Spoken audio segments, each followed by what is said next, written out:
ये इतने बेईमान लोग हैं, जातिवादी मनोवादी सोच के लोग, जानबूझकर मुस्लिम, यादव और रविदास समाज का वोट काटा जा रहा है यूपी में, कि किस तरह से माइन्यूटली ईवीएम लोड होती है गाड़ी पर, कहीं जाती है कहीं उतरती है। हम सब लोग देख रहे हैं कि सीबीआई के डायरेक्टर कौन नियुक्त किए जाते हैं और जो थोड़ा सा भी रीढ़ उठाता है उसकी क्या दुर्गति कर दी जाती है। अच्छा, इत्तेफाक देखिए, ये इत्तेफाक है क्या, ये संजोग है क्या कि वोट सिर्फ दलितों का, पिछड़ों का, अल्पसंख्यकों का कट रहा है। यही है गुजरात मॉडल, न कार्रवाई न सुनवाई।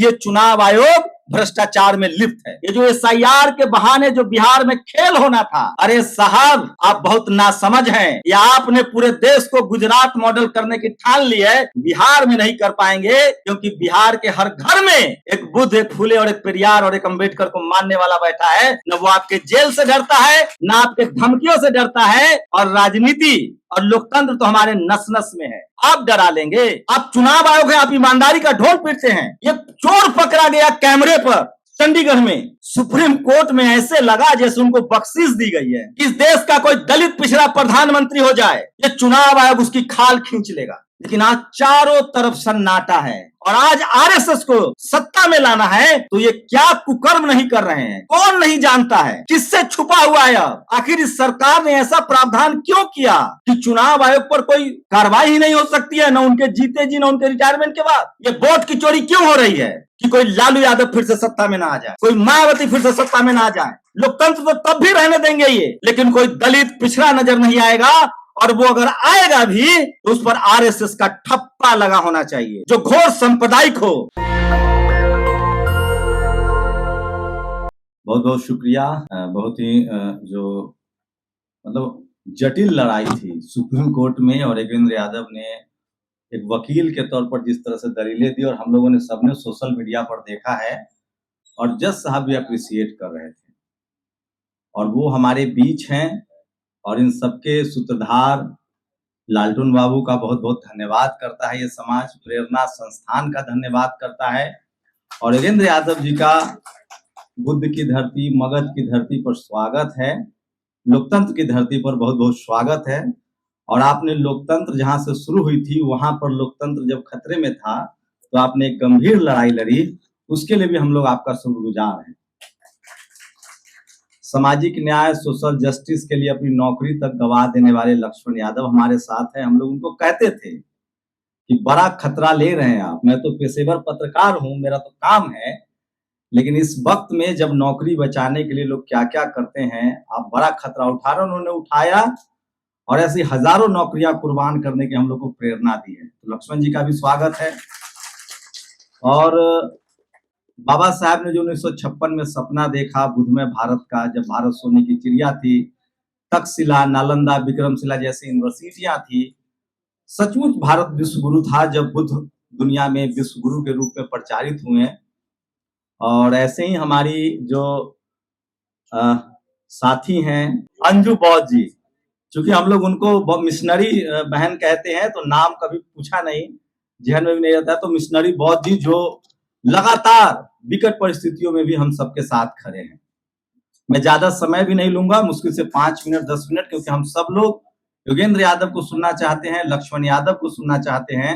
हम जानते हैं, और मीडिया वाले जो हमारे सोशल मीडिया के पत्रकार है, वो लोगों को जरूर जगह दे, कैमरा लगा के बैठ जाए। मेरी ये धारणा है, और मैं गलत भी हो सकता हूँ, और मैं चाहता हूँ कि ये धारणा मेरी टूटे और गलत हो। मैं 25 साल से पत्रकार हूँ, कुछ ज्यादा नहीं। हम लोगों ने योगेंद्र यादव को पॉलिटिकल एनालिस्ट के तौर पे हमेशा सुना, बीबीसी में इंटरव्यू सुना, उनको हमने चुनाव का विश्लेषण करते हुए सुना टेलीविजन अखबार पर। फिर हम लोग पत्रकारिता के पेशे में आए। ये नहीं पता था कि एक ऐसा वक्त आएगा जब वोट ही चोरी होने लगेगा। ईवीएम का तो पता था, ईवीएम पर पिछले 15 साल से 20 साल से मैं भी डिस्कोर्स कर रहा हूं, बामसेफ के लोग, लेकिन ये नहीं पता था कि यहां तो पूरा का पूरा दाल ही काला है, और वोटर लिस्ट में नाम ही फर्जीवाड़ा हो रहा है। और सोचिए, इस देश में चुनाव आयोग का मोटा मोटी लोगों ने लब्बो लुआब कब समझा, जब टीएन शेषन आए, उनको सबसे ईमानदार चुनाव सीईसी का दर्जा दिया गया कि सबसे ईमानदार देश के मुख्य चुनाव आयुक्त थे, होंगे भी, रहे होंगे। लेकिन तब सत्ता में लालू यादव थे, तब चुनाव आयोग पोस्टर नहीं साट सकते थे आप किसी दीवार पर, क्या क्या नियम लाए गए। मैंने वो दौर भी देखा है जब मायावती जी का हाथी ढकवा दिया गया, इस तरह की ट्रांसपेरेंसी की बात हुई। और वही चुनाव आयोग आज भी है। और आज ये स्थिति बन गई है कि जिस चुनाव आयोग की लोग कस्में खाते थे, वो चुनाव आयोग पर 85% लोगों की राय है कि ये विश्वसनीय संस्था अब नहीं रह गया है। सवाल इस संस्था का नहीं है, सारे वही इदारे, सारी वही कॉन्स्टिट्यूशनल संस्थाएं आज भी है। ईडी आज भी है, सीबीआई आज भी है, चुनाव आयोग आज भी है। लेकिन जो उनकी कुर्सी पर बैठे लोग हैं, मैं उनको शक के दायरे में लाता हूं। आरएसएस या प्रधानमंत्री नरेंद्र मोदी या गृह मंत्री अमित शाह ऐसा नहीं हो सकता है कि इस देश के कॉन्स्टिट्यूशन को हाईजैक कर लें, तब तक जब तक तमाम संवैधानिक संस्थाओं में रीढ़ वाले लोग हों। हमने देखा है इसी दौर में योगेंद्र यादव जी भी उस आंदोलन को लीड कर रहे थे। सीएजी से आवाज आती थी कि भैया कोयला घोटाला हो गया, कितना जीरो है उसमें, टेलीकॉम घोटाला हो गया। मीडिया से आवाजें आती थी। मीडिया तो ऐसे लगता था जैसे इस देश का सबसे करप्ट और भ्रष्ट प्रधानमंत्री मनमोहन सिंह है।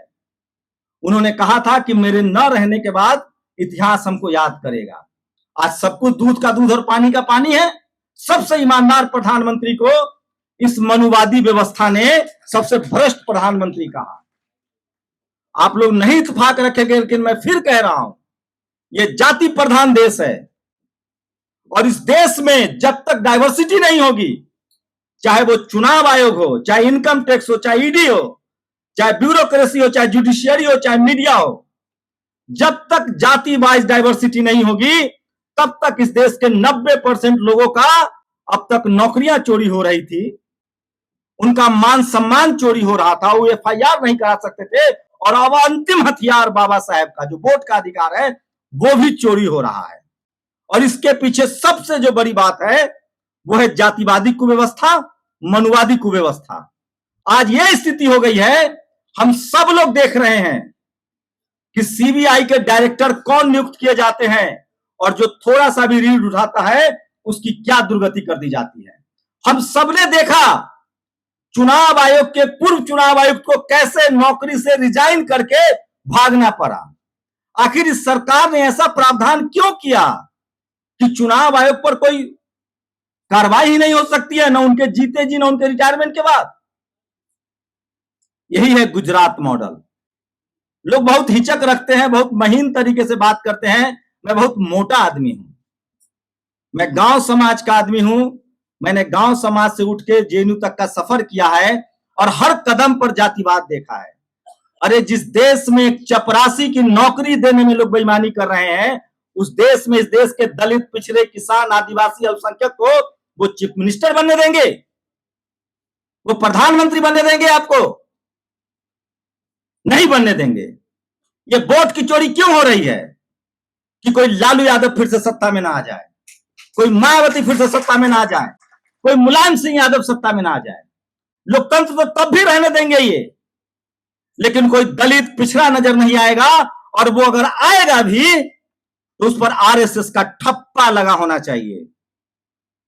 जो घोर सांप्रदायिक हो, जो घोर जातिवादी हो, जो घोर मनुवादी हो, उसको वो पसंद करते हैं।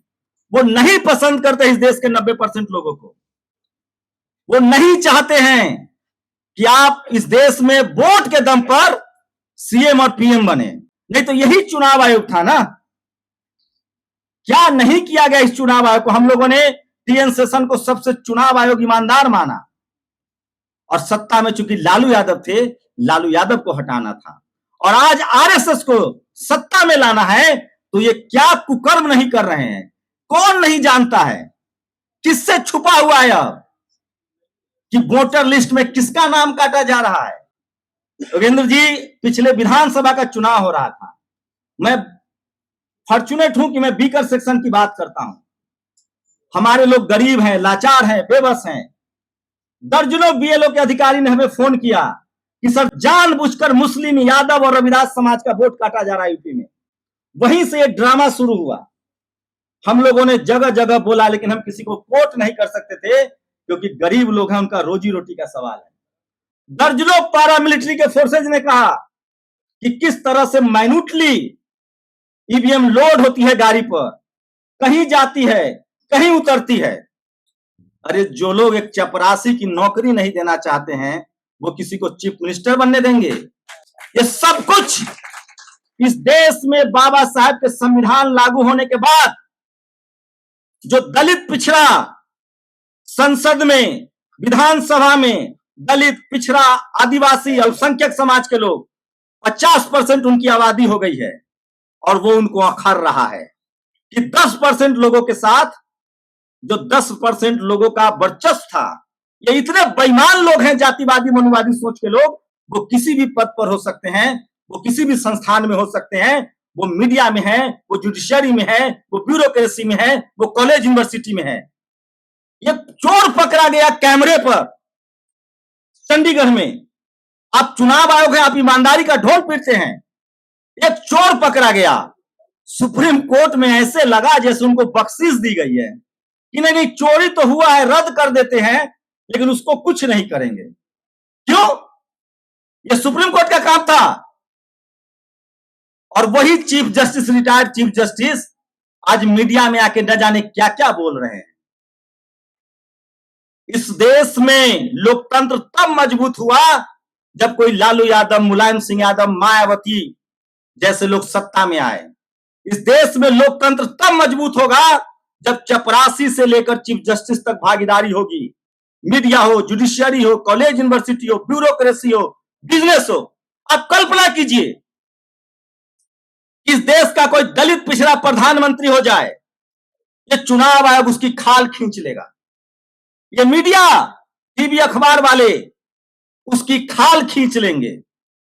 अगर इस तरह का कोई खुलासा कर देता कि भैया एक विधानसभा में 1 लाख वोटों का फर्जीवाड़ा है, उस मुख्यमंत्री को, उस प्रधानमंत्री को कटघरे में खड़ा कर दिया जाता। चुनाव आयोग से नहीं पूछा जाता, सीधा कहा जाता कि चुनाव आयोग प्रधानमंत्री के इशारे पर काम कर रहा है, गृह मंत्री के नाम इशारे पर काम कर रहा है। ये कहा जाता, लिखा जाता, बोला जाता। लेकिन आज चारों तरफ सन्नाटा है। ऐसा लग रहा है जैसे सब चुनाव आयोग कर रहा है। ये सब चुनाव आयोग कर रहा है या उससे करवाया जा रहा है? बताइए आप लोग। अरे दुनिया का सिंपल मेथड है, जब कोई क्राइम होता है और वो क्लूलेस क्राइम होता है तो कहा जाता है कि इस मर्डर से किसका फायदा हुआ है उसको पकड़ो, इस वोट चोरी से किसका फायदा हो रहा है। अच्छा, इत्तेफाक देखिए, ये इत्तेफाक है क्या, ये संजोग है क्या कि वोट सिर्फ दलितों का, पिछड़ों का, अल्पसंख्यकों का कट रहा है?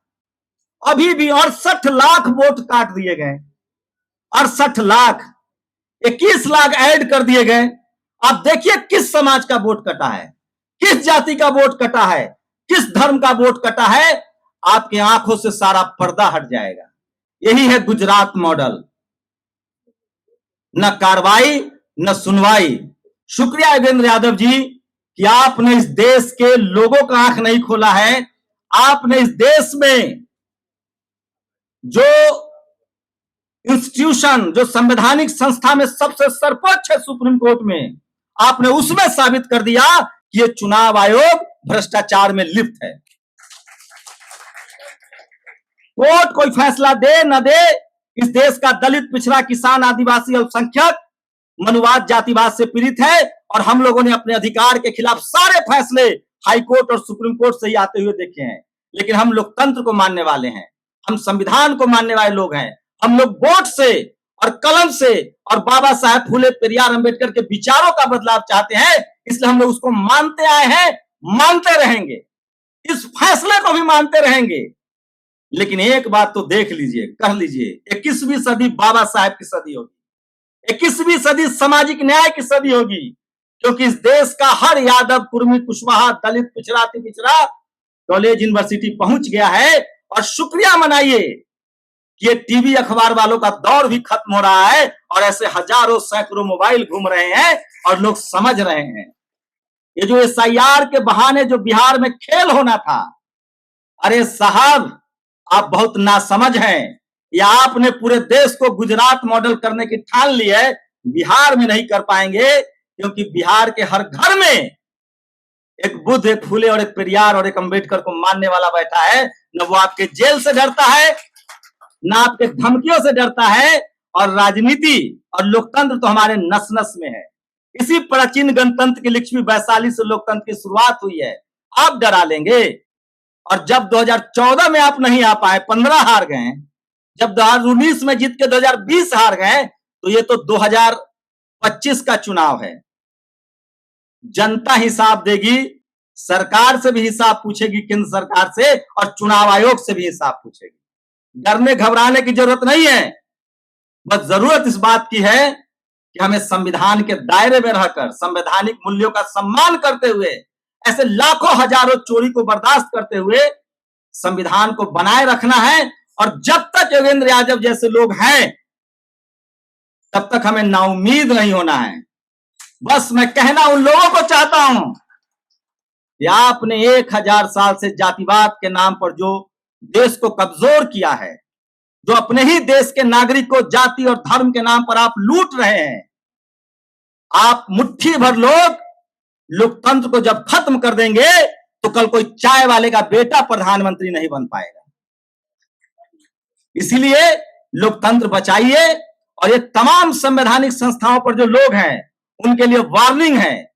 और अच्छा हुआ, शुक्रिया चुनाव आयोग, शुक्रिया आरएसएस, शुक्रिया बीजेपी, कि जाति की जो सरांध, जातिवाद और मनुवाद की जो सरांध अंदर अंदर सरती थी, आपने सबको बेपर्दा कर दिया है। और आज बच्चा बच्चा को पता चल गया कि इनकम टैक्स, ईडी, सीबीआई, चुनाव आयोग और चपरासी से लेकर चीफ जस्टिस तक किसके इशारे पर काम करता है। मुझे भरोसा है यह संविधान जब तक रहेगा, संवैधानिक मूल्य जब तक रहेंगे, कोई ना कोई फिर आएगा जो लोकतंत्र को फिर से पटरी पर लाएगा। और फिलहाल ये भूमिका योगेंद्र यादव निभा रहे हैं। आपका बहुत बहुत शुक्रिया जो आप संवैधानिक संस्थाओं के साथ है। और कम से कम इस देश का 90% लोग, जिसके पास सिर्फ एक अधिकार है, हमारे पास न जमीन है, न हमारे पास शिक्षा है, हमें लाचार बेबस रखा गया। एक बाबा साहब ने वोट का अधिकार दिया, उसी से हमारे सपनों को पंख लगे, और वो उस अधिकार की लड़ाई आप लड़ रहे हैं। आपका बहुत बहुत स्वागत है। और इतिहास में आपका नाम दर्ज होगा। और जब लोकतंत्र बचाने वाले की नाम लिखी जाएगी, तो उसमें आपका नाम सुनहरे अक्षरों में लिखा जाएगा। बहुत बहुत शुक्रिया।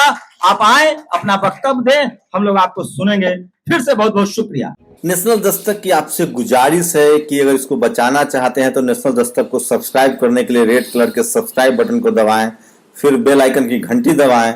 नेशनल दस्तक को बचाने के लिए बहुत जरूरी है कि हर खबर को शेयर करें, लाइक करें, कमेंट जरूर करें।